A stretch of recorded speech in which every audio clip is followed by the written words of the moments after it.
Donc on va se comporter un petit peu comme un luthier. Un luthier, c'est une personne qui fabrique des instruments et qui est spécialisée dans l'accord des instruments. On est notre propre luthier, notre propre accordeur, comme un accordeur qui vient accorder un piano. Et à la place de prendre un outil, de visser des cordes à l'intérieur, on utilise simplement des sons qui sont des résumés d'univers, de l'harmonie cosmique.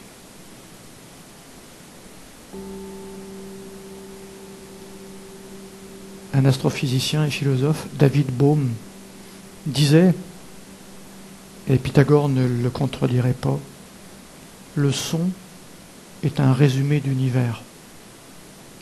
Écouter un son, c'est être confronté à l'univers. Et dans un son comme celui-là, que je viens de créer,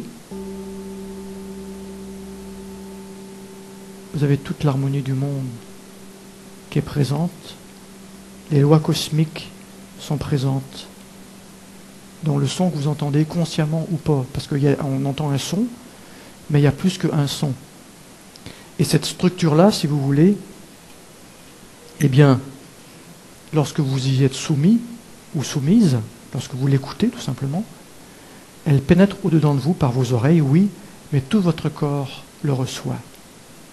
C'est comme donc un message, vous recevez un message, à l'heure d'Internet, on sait c'est quoi recevoir un message, et ce message, il entre avec vous, à l'intérieur de vous, et il transporte avec lui l'harmonie du cosmos. Et donc c'est comme une sorte de médicament, dans le fond, de vibration, qui entre à l'intérieur de soi et qui va harmoniser partout où ça passe. Et si ça passe à une place où il y a un déséquilibre, ça va remettre vous comprenez le principe, ça va remettre sur la bonne polarité.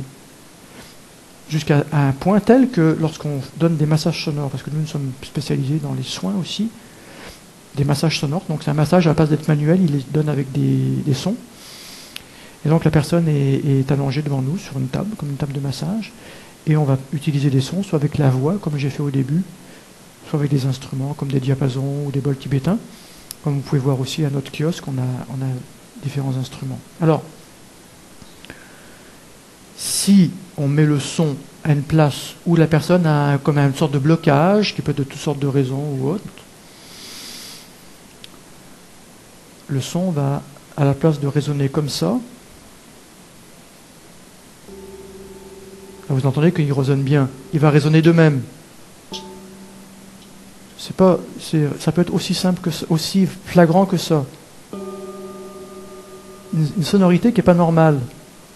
Vous entendez la différence entre ça et... Ça veut dire comme quoi, c'est comme si vous voulez, le corps, il aspire le son, tellement il en a besoin. C'est spécial, hein? Et nous, ça nous donne une indication que, effectivement, dans cette zone-là, on va insister pour rééquilibrer l'énergie.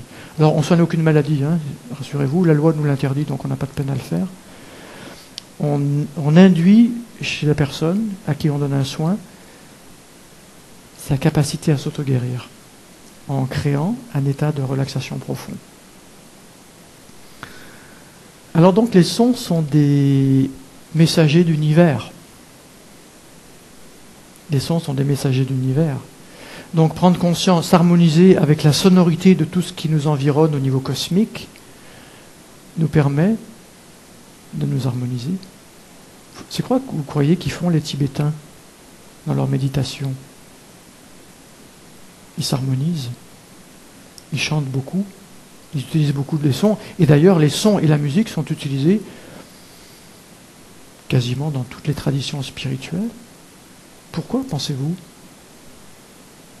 Parce que les sons sont des messagers d'univers. Et que produire un son avec sa voix, c'est toujours ce qu'il y a de plus beau, parce que la voix, c'est le plus bel instrument. Produire un son avec sa voix ou avec un instrument, justement, eh bien, c'est la meilleure manière de se mettre en relation avec le sacré de la vie ou le sacré de l'univers qui nous compose et que l'on compose. Alors donc cette découverte pour moi du pythagorisme m'a ouvert toutes sortes de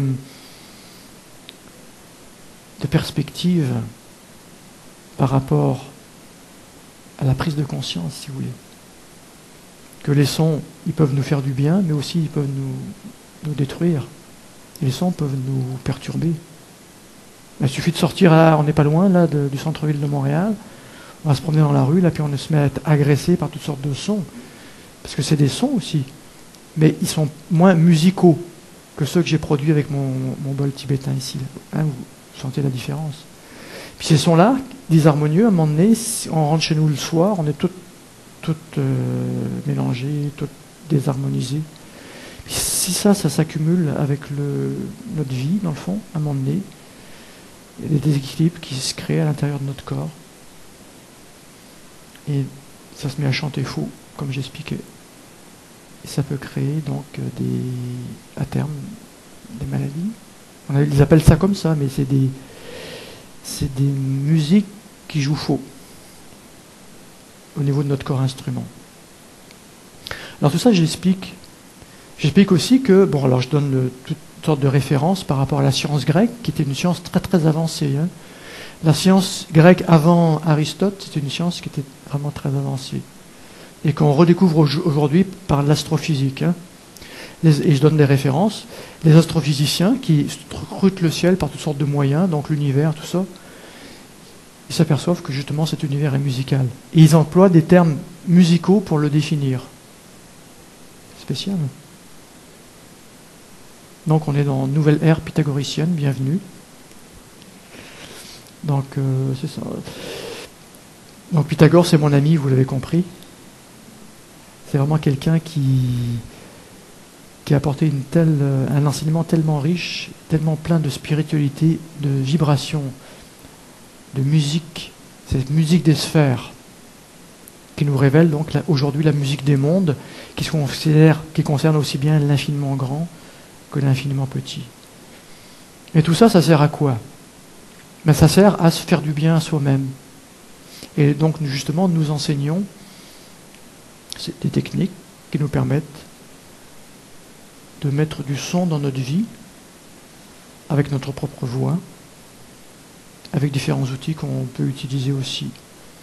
Nous formons des sonothérapeutes. C'est quoi un sonothérapeute? Ben, c'est à la place d'un massothérapeute, c'est un sonothérapeute. C'est-à-dire il utilise le massage par le son, si vous voulez. C'est une sorte de spécialisation de la musicothérapie. Nous, on ne fait pas de la musicothérapie, on fait de la sonothérapie. Et les personnes que l'on forme n'ont pas besoin d'être musiciennes, parce qu'elles le sont déjà. On n'a pas besoin de devenir quelque chose qu'on est. Ben, on peut effectivement avoir une mission, de se donner une mission de vie, de devenir ce que l'on est. Parce que l'on était à notre naissance, c'est pas forcément ce que l'on est aujourd'hui. Donc il peut se produire qu'il est nécessaire de fournir un certain effort pour devenir ou redevenir ce que l'on était. Donc devenir ce que l'on est vraiment. C'est quoi ce qu'on est vraiment? Ben, c'est notre nature musicienne, musicale, sonore, qui va utiliser en particulier notre voix. La voix, c'est le plus bel instrument. On utilise également des bols tibétains, comme j'ai montré ici. Il n'est pas nécessaire d'avoir appris la musique pour se servir de ça. Nous, on donne l'enseignement qui va bien pour se servir.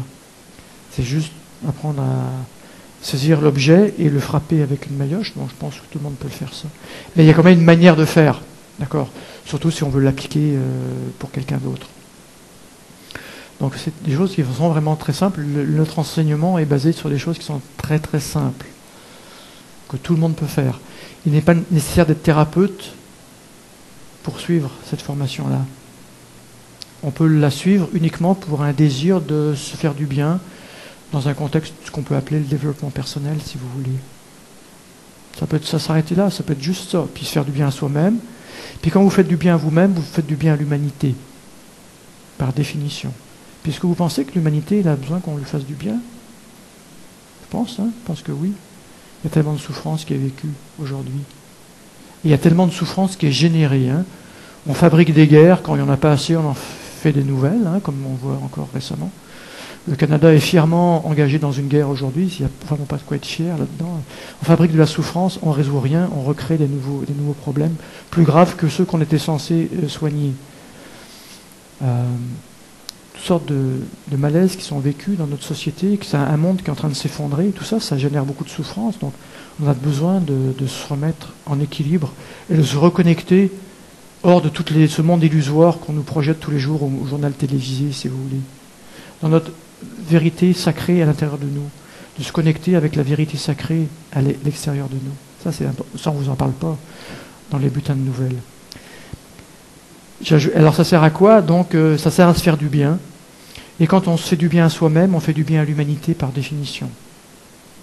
C'est juste là. Et pour les personnes qui le souhaitent, effectivement, on peut utiliser ces techniques qu'on enseigne très facilement en complément de spécialités qu'on a déjà ou qu'on vous souhaite développer. Parce qu'il y a beaucoup de personnes qui viennent suivre notre formation, qui sont déjà thérapeutes, qui ont déjà des expertises. Mais ce n'est pas nécessaire, absolument, c'est ça que je veux dire. Les personnes qui sortent de là et ils souhaitent vraiment pratiquer les sons tels qu'on leur enseigne pour faire du bien. Professionnellement ou à titre personnel, là, je le répète, ce n'est pas nécessaire absolument de vouloir œuvrer, d'ouvrir un bureau d'affaires avec ces techniques-là. Donc nous donnons des formations, nous animons des méditations aussi, basées sur le son, méditation sonore. Alors je conduis une méditation, un petit peu comme j'ai fait au tout début de notre rencontre, plutôt que de faire jouer une musique en même temps que je parle, ben je fais les sons en même temps, avec mes instruments, en live. Je donne des conférences, comme aujourd'hui, mais là, aujourd'hui, c'est comme vraiment un résumé de conférence, 45 minutes, c'est très très court. Ça achève bientôt, je vous prépare à l'atterrissage, là, pour pas que ce soit trop brutal. On va faire une période de questions, mais si vous pouvez vous rendre à mon kiosque après, juste me laisser 5 minutes pour replier mes affaires. Donc, pour garder juste le temps pour que je puisse faire la conclusion confortablement. Donc les méditations sonores, des conférences et des concerts thérapeutiques, justement. C'est quoi un concert thérapeutique? C'est un concert où on est juste là, comme vous êtes là. Il y a même personnes qui s'allongent. Et on reçoit les sons qui agissent à l'intérieur, sans attente nécessairement, sans vouloir contrôler non plus. C'est les sons et on laisse l'harmonie œuvrer à l'intérieur de soi. Et puis je peux vous dire que ça crée des sacrées réactions qui peuvent même être parfois désagréables dans le sens d'une guérison qui s'opère et qui peut créer des équilibres temporaires qui font que le mal s'évacue. Alors j'ai donc préparé des diapositives supplémentaires pour annoncer ça. Prochainement à Saint-Jérôme, il va y avoir des activités. Méditation sonore le 14 octobre, donc dans 2 semaines. Un concert thérapeutique le 15 octobre. Puis en novembre, une conférence. Nous donnons une formation donc en sonologie. Donc tout ce que je vous ai parlé, de ce que je vous ai parlé depuis le début, ça s'appelle la sonologie. Nous donnons une formation donc dans les Laurentides. Il n'est pas nécessaire d'être thérapeute, je le répète. On peut juste aller là pour vouloir se faire du bien. Et je peux vous garantir qu'on vous fait du bien. En fait, c'est vous-même qui vous faites du bien. Hein.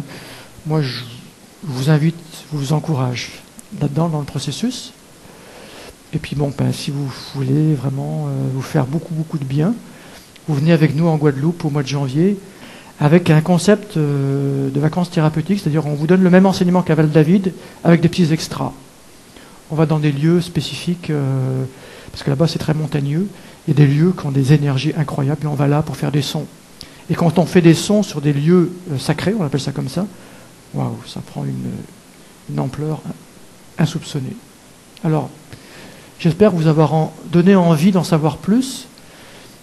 C'est, hélas, tout le temps qu'on a, si je dois respecter le timing, parce qu'il y a d'autres personnes qui doivent parler après moi. Si vous voulez en savoir plus, vous avez notre site internet, medson.net, comme médecine sonore,